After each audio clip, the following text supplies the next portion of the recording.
o tema, né, deixando mais claro aí qual é o tema da nossa manhã de segunda. Diretamente do informativo 853 do STJ, esse último informativo divulgado pelo Superior Tribunal de Justiça, eu estou destacando aqui um julgamento da Corte Especial.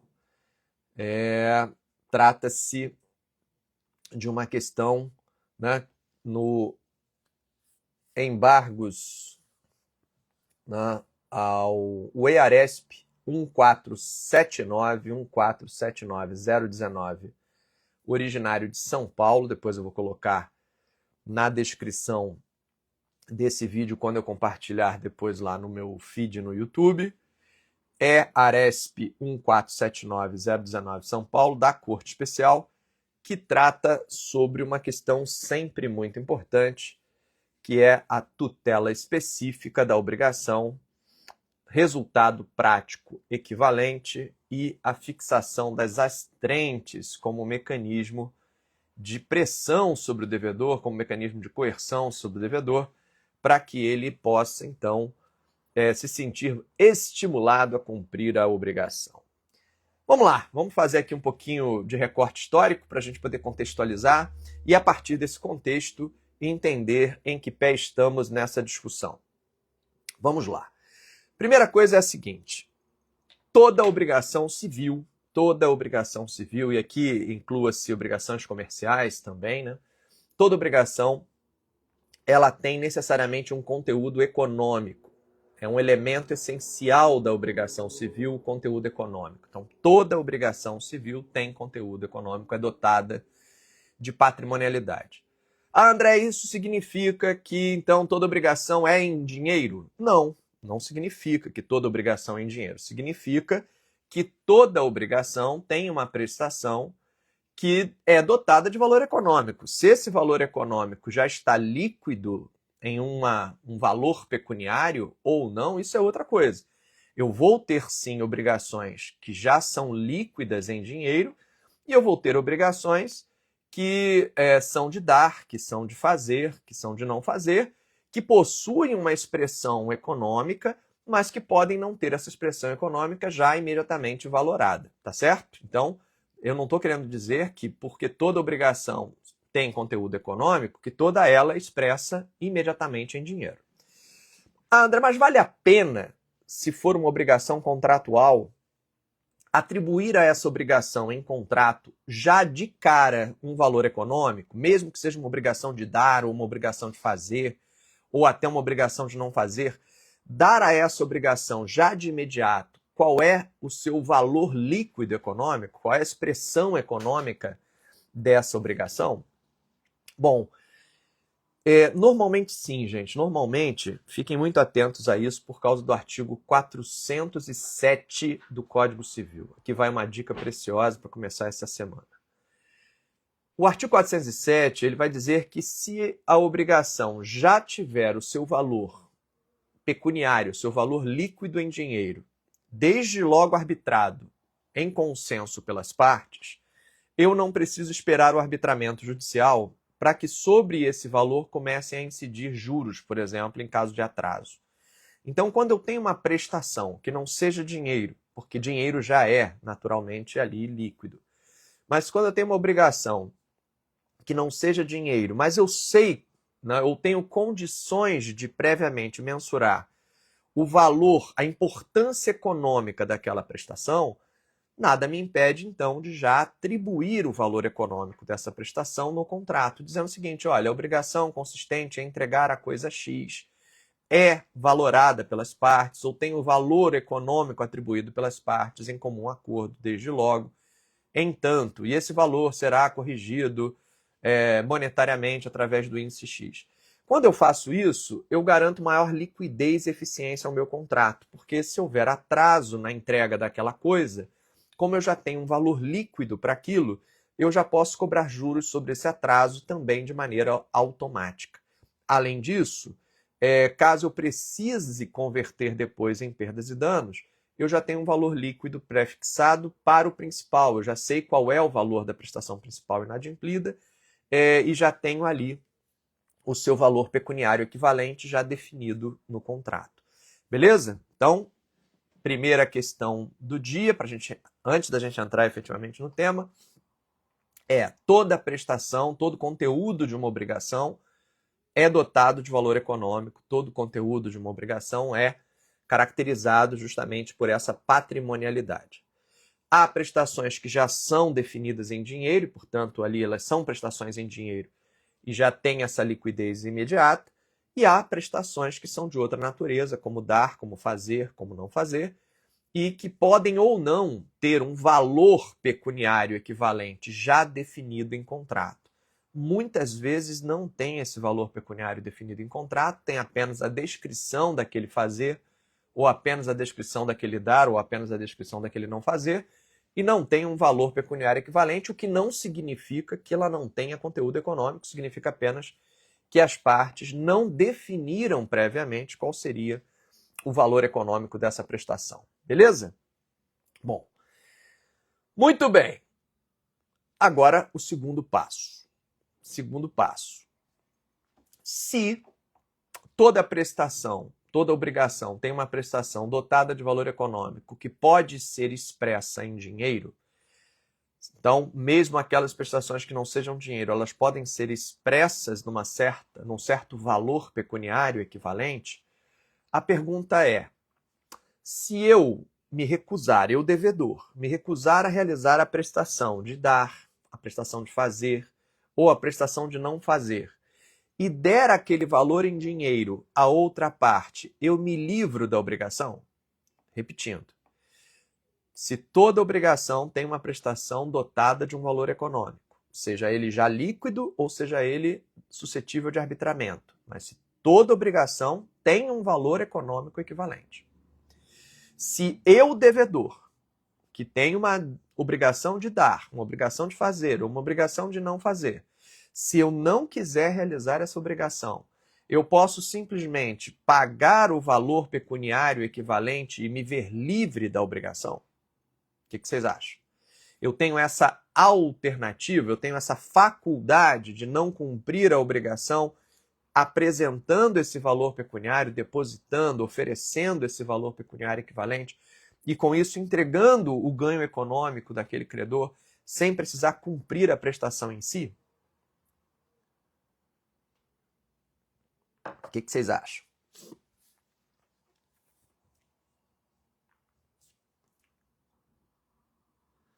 Ih, rapaz, vocês estão devagar nessa manhã de domingo. Ninguém comenta nada aqui. O que tá vendo? Faltou café? Ó, cafezinho aqui para poder dar uma acordada nessa manhã. Acho que essa faculdade seria do credor. Nayara, perfeito. No nosso sistema jurídico, perfeito, Nayara. No nosso sistema jurídico, a gente privilegiou, isso nem sempre foi assim, tá, gente? De algumas décadas para cá, o nosso sistema legal passou a privilegiar o direito que o credor tem sobre a prestação específica, ou seja, sobre aquilo que de fato foi convencionado no momento em que se constituiu a obrigação. Não no seu valor pecuniário automaticamente equivalente, mas naquilo que foi especificamente definido como sendo o conteúdo da obrigação. Se era dar alguma coisa, a coisa. Se era fazer um fato ou serviço, o fato ou serviço. Se o não fazer, há aquela abstenção ou tolerância. Como diz aqui o meu amigo Deraldo, para que o devedor possa se desobrigar da obrigação principal, cumprindo pelo valor pecuniário equivalente essa liberação, essa faculdade de liberação, essa condição deve estar expressamente prevista em contrato. Perfeito, Deraldo. Ou isso está no contrato como uma faculdade, né, como uma obrigação facultativa para aquele devedor, ou mesmo como uma obrigação alternativa.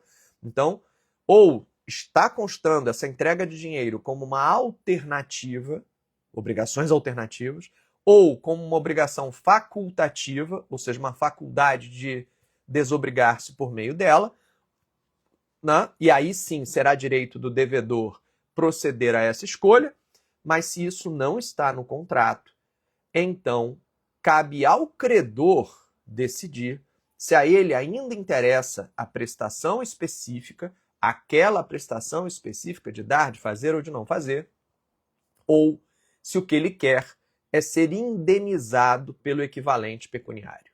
Receber em compensação pela ausência da prestação o valor pecuniário equivalente. Então, o nosso sistema privilegia o que se convenciona chamar tutela específica da obrigação. Tutela específica da obrigação, ou seja, o Estado deve assegurar ao credor o direito de receber especificamente aquilo que foi convencionado, exatamente aquela prestação que é devida. Não o seu substituto em dinheiro, mas a própria prestação, o bem da vida, aquele bem jurídico que foi definido como sendo o interesse legítimo do credor. Então, o nosso sistema, por privilegiar o direito do credor à tutela específica da obrigação, o direito à prestação específica, vai colocar a conversão no equivalente pecuniário, em receber o valor equivalente em dinheiro, como uma escolha do credor diante de um eventual inadimplemento do devedor. Então, não é o devedor quem decide que não vai mais cumprir a obrigação e simplesmente pagar o valor pecuniário equivalente, se isso não foi definido no contrato como uma obrigação alternativa ou uma obrigação facultativa. Aliás, muitas vezes, gente, eu tenho clientes que têm esse interesse. Olha, eles querem ter a possibilidade de sair daquela operação sem ter que cumprir a prestação originalmente pactuada e querem ter esse direito previsto no contrato. Beleza, a gente coloca em contrato uma cláusula que gera essa faculdade de substituição, essa obrigação facultativa, prevendo que o devedor poderá optar por não cumprir a prestação específica e desobrigar-se dela pagando um certo valor pecuniário previamente definido com a outra parte. E aí a gente criou essa saída de emergência. Mas se o contrato não tem isso, é direito do credor a tutela específica da obrigação. É direito do credor buscar a prestação propriamente dita que foi definida originalmente no contrato. Beleza. Dito isso, vamos dar mais um passo. Se é direito do credor a prestação específica e não o seu valor em dinheiro, o valor em dinheiro é apenas no caso dele querer desistir da prestação em si e haver a substituição pelo equivalente pecuniário, se isso é um direito do credor, é uma decisão que caberá a ele, o credor tem, então, o direito de ir a juízo e requerer do judiciário que cite, que intime o devedor a cumprir aquela prestação, né, de fazer, aquela prestação de não fazer, ou aquela prestação de entregar aquela coisa certa e específica. E um dos mecanismos que o sistema jurídico brasileiro oferece ao credor como na forma de garantir a esse credor que essa tutela específica será atendida são as astrentes. São as multas diárias, as multas periódicas que incidirão contra o credor, a favor do credor contra o devedor, para compelir esse devedor a cumprir aquela obrigação. E aí vamos pegar aqui um exemplo. Vamos dizer que você tenha construído uma casa, você comprou um lote, construiu uma casa, e essa casa ficou pronta e você precisa de energia elétrica. E você tem direito ao acesso à energia elétrica e você já solicitou a companhia de energia elétrica, cumpriu todos os requisitos legais necessários, já solicitou a companhia de energia elétrica a instalação de levar a energia até a sua porta e instalar ali o relógio medidor, e a companhia de energia elétrica não está cumprindo com essa obrigação. E você precisa de energia no seu lote, no seu imóvel, e essa energia não está chegando porque a companhia não cumpre a obrigação, aquela obrigação de fazer, concluindo ali a instalação definitiva. Aí você vai ao judiciário e pede ao juiz que ele determine a essa companhia de energia que cumpra a sua obrigação de levar a energia até a sua casa, concluindo a instalação definitiva, sob pena de multa. Por que a multa aqui vai ser importante? Porque se eu trabalhar apenas com o valor pecuniário equivalente a essa obrigação de instalar, pode ser que esse valor pecuniário equivalente seja pequeno, seja até menor do que o custo que essa companhia vai ter para terminar, para concluir essa instalação definitiva. Pode ser que o valor econômico atribuído a essa prestação seja menor do que o custo operacional que a companhia vai ter para levar a energia até lá. Então ela pode dizer, prefiro te pagar uma indenização a terminar o serviço. Só que você, com o valor da indenização, não consegue resolver a tua ausência de energia. Então, para você não interessa a indenização pura e simples, para você interessa a prestação, aquele bem da vida. Então, a astrente vem para gerar esse efeito, né? Esse efeito coercitivo, para dizer a esse devedor o seguinte, olha, não compensa o inadimplemento. Não vai sair mais barato inadimplir, porque essa multa acumulada vai ficar mais cara do que você levar a prestação até o final. Então, se você desenvolver a prestação até o final, vai sair mais barato do que essa multa que está aqui sendo atribuída. Por isso, a importância dessa multa não ser confundida com a indenização devida ao credor em caso de conversão em perdas e danos. Porque se essa multa tiver que ser convertida no valor pecuniário equivalente ao inadimplemento, essa multa não serviu para nada. Ela vai funcionar exatamente como se ela não existisse.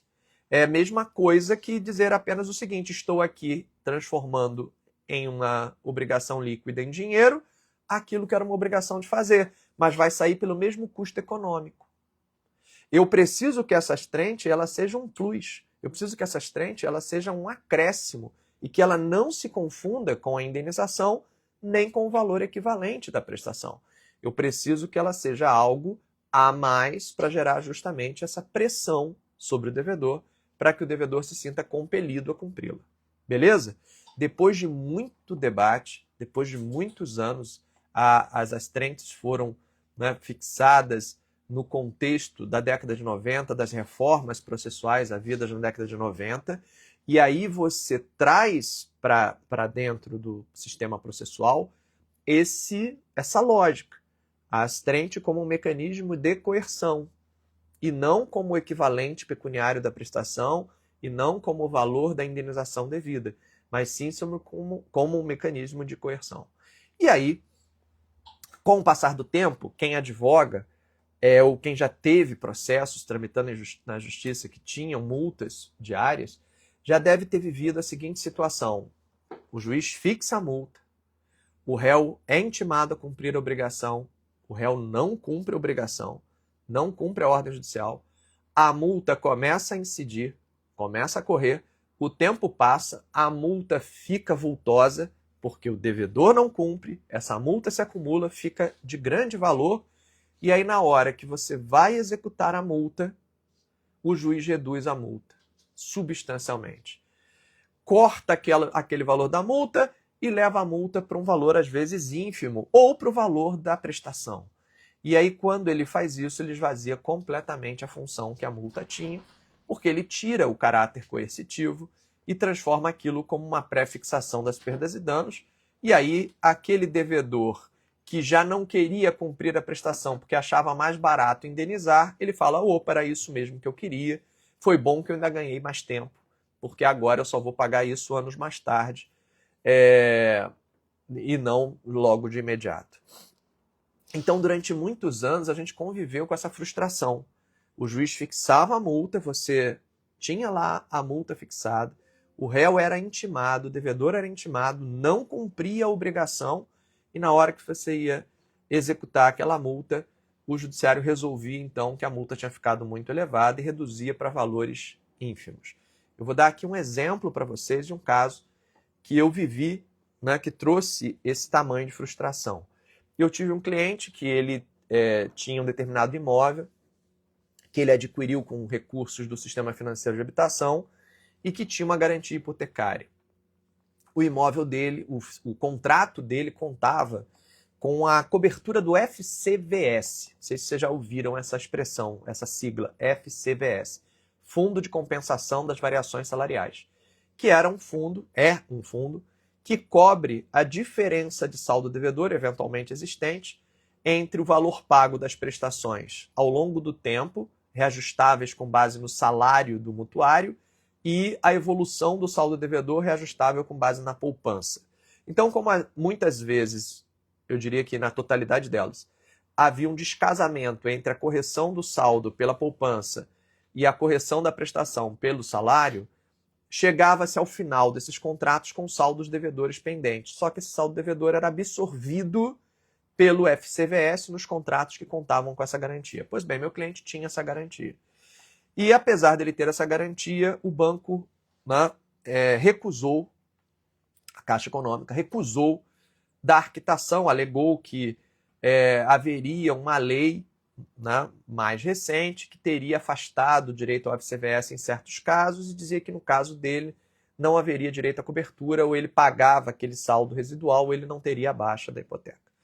Como a lei era posterior ao contrato dele, nós ingressamos em juízo e dissemos, olha, tempus regit actum, essa lei nova não pode retroagir para prejudicar o direito dele, né, adquirido no momento em que ele contraiu aquele empréstimo anos antes. Então, para ele, devem ser aplicadas as regras anteriores. O judiciário disse, é óbvio, né, a Caixa não poderia invocar uma lei nova para prejudicar o contrato anterior, tem direito à cobertura do FCVS, desse a quitação. E, como consequência da quitação, libere-se a hipoteca. Pois bem,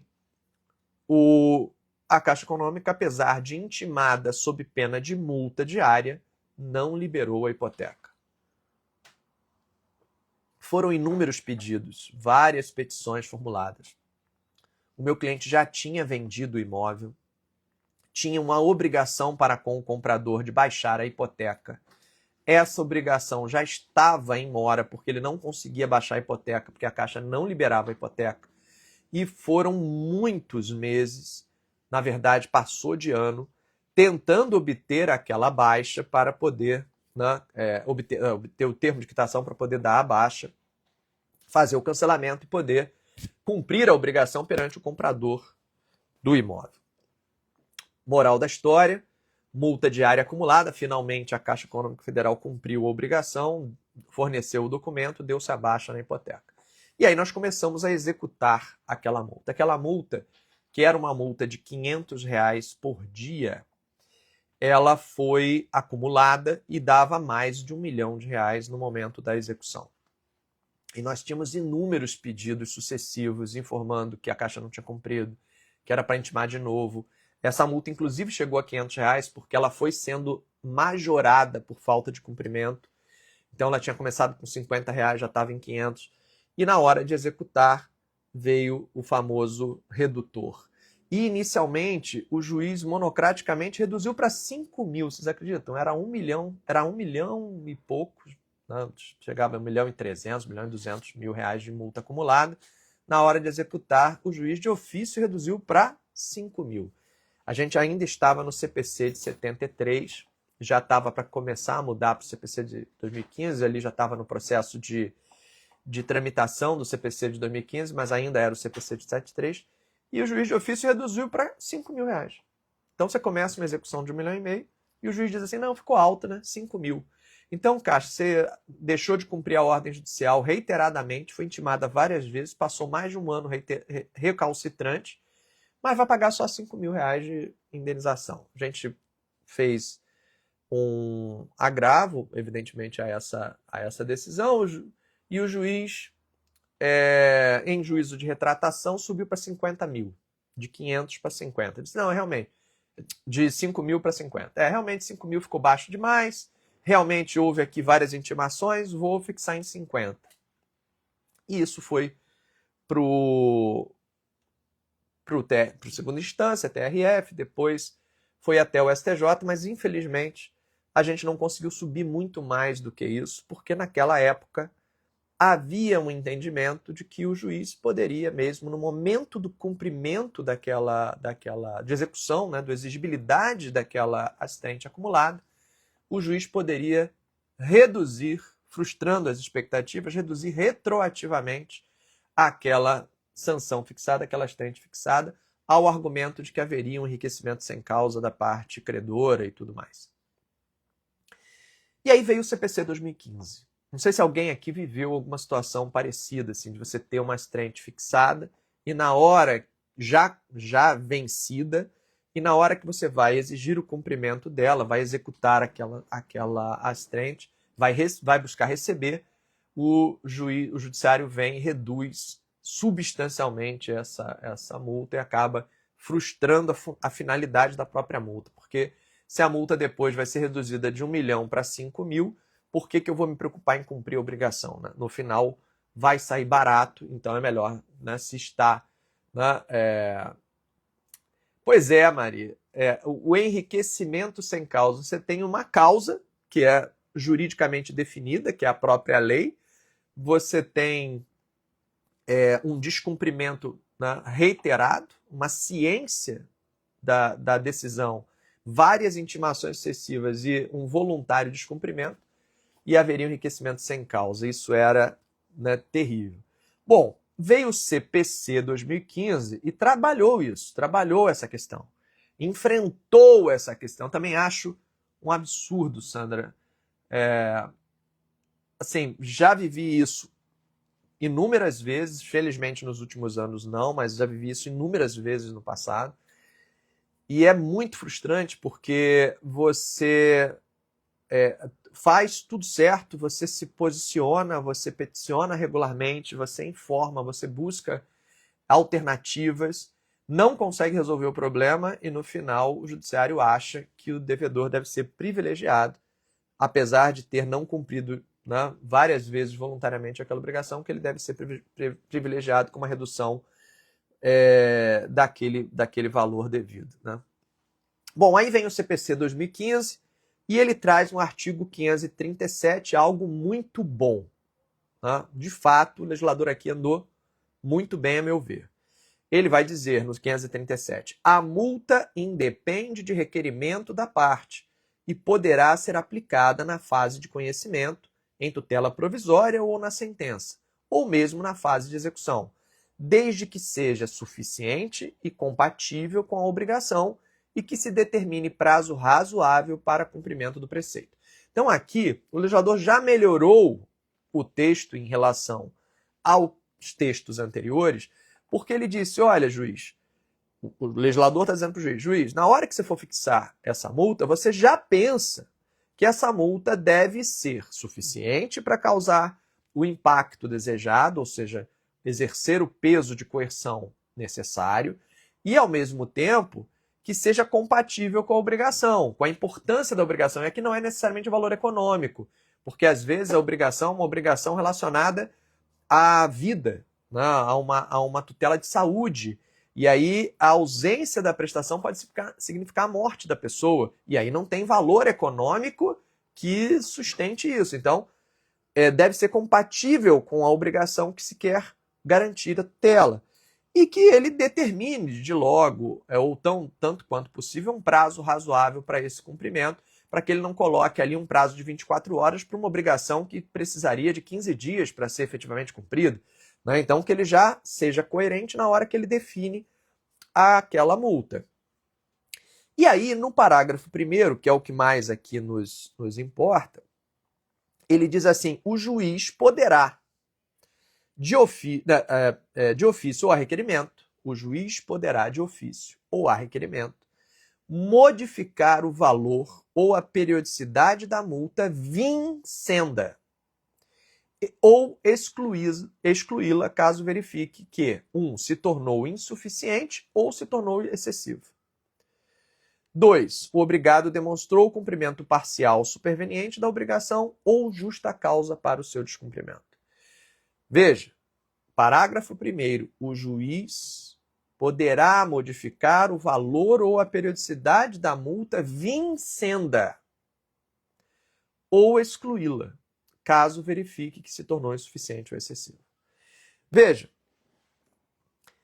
o legislador não colocou o vincenda aí à toa. Ele não colocou o vincenda aí, não, então eu estava sem o que fazer, deixa eu colocar aqui um vincenda. Ele não está falando em vencidas. Ele está falando em vincendas, isto é, o valor da multa que pode ser alterado porque se tornou insuficiente ou porque se tornou excessivo é daqui para frente. Então, se a multa está baixa e insuficiente e eu, credor, peço ao juiz que aumente a multa, ele vai aumentar a multa daqui para frente. Ele não vai retroagir a multa maior. Ele vai aplicar a multa nova daqui para frente. Por que que para reduzir seria o contrário? Para reduzir seria a mesma coisa. Olha, essa multa se tornou excessiva, ela já alcançou um montante desproporcional. Reduza essa multa daqui para frente. Até aqui eu sabia que a multa era muito alta. Até aqui eu assumi o risco do meu não cumprimento gerar um acúmulo de multa muito alto. Mas se eu estou achando que ela ficou excessiva, eu requeiro ao juízo que modifique e a reduza daqui para frente. Vincendas. Pois bem, o STJ, no julgamento agora do informativo divulgado no informativo 853, está batendo mais uma vez nessa tecla. Por meio da Corte Especial, mais uma vez o STJ está batendo nessa tecla. Ele já tinha se manifestado antes, a Corte Especial já tinha se manifestado antes, sobre a interpretação desse parágrafo 1º, e agora, mais uma vez, a Corte vem para dizer, olha, o parágrafo 1º do artigo 537 deve ser interpretado literalmente. A intervenção do judiciário para reduzir a multa que se mostra excessiva é sobre as multas vincendas e não sobre as multas já vencidas. As multas já vencidas estão constituídas e são devidas e devem ser preservadas, independentemente do valor devido a título de indenização ou independentemente do valor pecuniário equivalente da prestação. Beleza? Então o STJ está reforçando a ideia de que a multa, mesmo que ela tenha atingido um patamar elevado, o que está vencido é devido e não pode ser modificado pelo juiz. O que o juiz pode modificar é o que está por vencer. Ele pode alterar para frente e não para trás. Evidentemente, a não ser que seja o caso do foi fixada ali a ordem sob pena de multa, o devedor agravou, provou que aquela ordem deveria ser cassada como um todo e o tribunal cassou a decisão. Mas aí a gente está falando de cassação da decisão. E o que a Corte Especial aqui está decidindo não é a cassação da decisão, é a decisão que foi mantida, foi preservada e que eu quero que agora ela seja alterada, que ela seja modificada, porque é uma multa de trato sucessivo, é uma multa que incide periodicamente, então ela pode sim sofrer modificações posteriores, só que essa modificação é ex nunc, é para frente. Ela não retroage, ela é daqui por diante, por isso a expressão vincendas do parágrafo 1º do 537. Mas atenção que esse julgado da Corte Especial traz um ponto que eu acho muito interessante, porque eu já batia isso muitas vezes em aulas, em cursos e nas minhas próprias petições, que é a importância do credor se manter de boa fé durante o período em que está correndo as trentes. A importância do credor se manter de boa fé durante o período que está correndo as trentes. Isso vale também, gente, para multas penitenciais previstas em contrato. Enquanto estão correndo as multas penitenciais, aquelas multas inibitórias, estão correndo no curso do contrato, é importante que o credor se mantenha diligente, fazendo pedidos coerentes e demonstrando um legítimo interesse na prestação. Ele deve se comportar de boa fé, porque senão pode acontecer o seguinte, pode atrair aquela figura parcelar da boa fé do dever de mitigar as próprias perdas, que é responsabilizar o credor que não agiu de boa fé, que ficou inerte, que não foi diligente, de responsabilizar esse credor por sua própria torpeza, sua própria inércia, e com isso retirar dele parte do direito a que ele teria. Então tem que tomar muito cuidado com essa questão que é ressaltada nesse julgado pela Corte Especial, da importância do credor ter um comportamento coerente, um comportamento legítimo. Não é aquele credor que fica torcendo para o devedor descumprir e que fica colocando embaraço, que fica colocando obstáculo, que é para o devedor não conseguir cumprir a obrigação, ou então ele percebe que esse devedor não foi intimado corretamente, mas fica quieto para ver se cola, não comunica, não pede uma nova intimação. Enfim, tem que ficar muito atento para que esse credor não possa ser depois responsabilizado e, por força dessa responsabilização decorrente do dever de mitigar as próprias perdas, acabe vindo uma redução, não pela redução da multa em si, mas por uma eventual compensação, uma corresponsabilidade que esse dever de mitigar as próprias perdas pode atrair. Que pode significar o seguinte: ok, até tal data você faz jus à multa, mas daqui para frente você deu causa a que aquela obrigação não se satisfizesse ou que o seu resultado não fosse alcançado. Então tem que tomar muito cuidado com o comportamento desse credor, como que esse credor vai se comportar. Então, por exemplo, se eu peço a intimação do devedor a dar cumprimento a uma obrigação que depende personalissimamente dele, eu tenho que reiterar esse pedido, eu tenho que comunicar, eu tenho que insistir, eu tenho que demonstrar o caráter personalíssimo, a impossibilidade de eu conseguir esse resultado por outro caminho que não através desse devedor, para que eu mantenha o meu comportamento legítimo.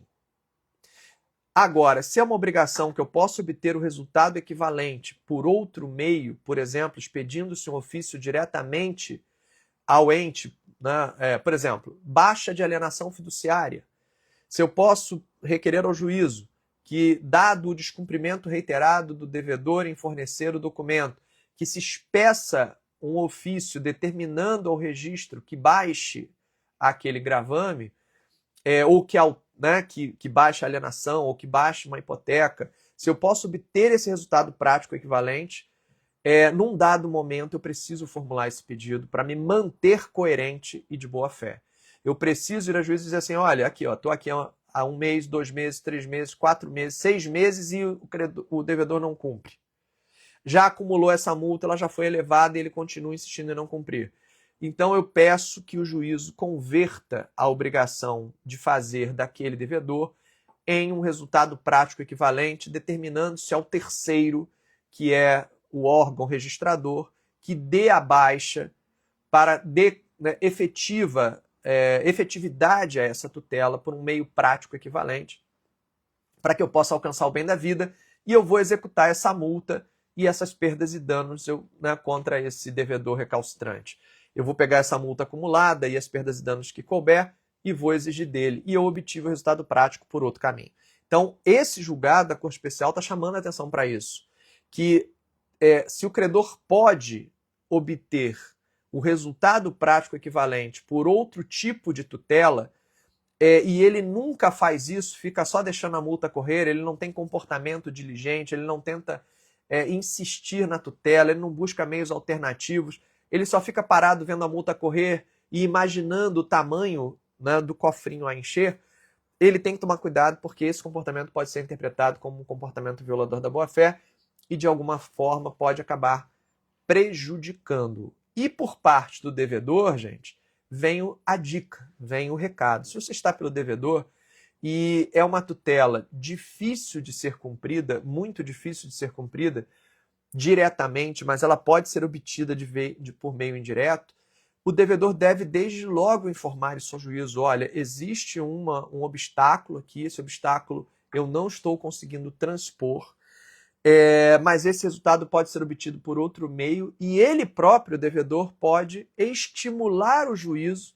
a converter a tutela específica em um resultado prático equivalente. Tive um caso desse agora, recente, em que eu tinha uma tutela contra uma montadora de veículos por conta de um recall que não foi atendido e o veículo, né, foi incendiado, e por causa disso o juiz judiciário determinou a devolução, né, o desfazimento do negócio com a devolução do preço pago, e o veículo ficou para a montadora. A montadora ficou com o veículo de volta danificado. e perdeu o veículo.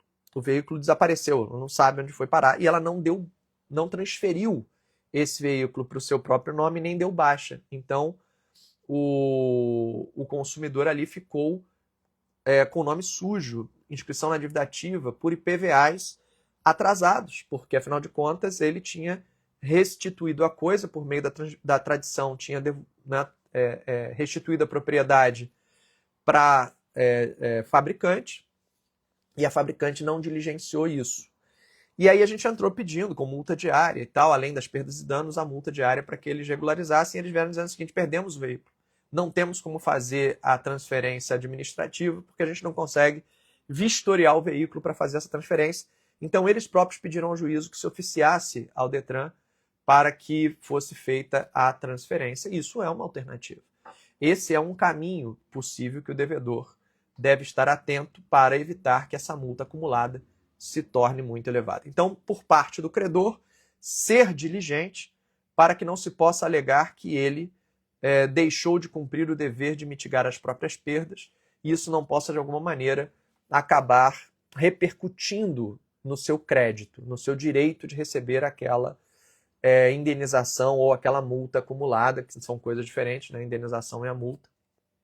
E por parte do devedor, se está vendo que não vai conseguir cumprir diretamente a obrigação e consegue vislumbrar um mecanismo alternativo de cumprimento, já estimular o juiz a proceder a essa conversibilidade da tutela para evitar um prejuízo maior. Então, essas aí são as lições que a gente extrai desse informativo 853, dessa decisão importante da Corte Especial. Primeiro, o 537, parágrafo 1º do CPC deve ser interpretado literalmente. O juiz pode modificar a multa, as astrentes, se mostrarem insuficientes ou excessivas, mas eu posso modificar apenas as vincendas.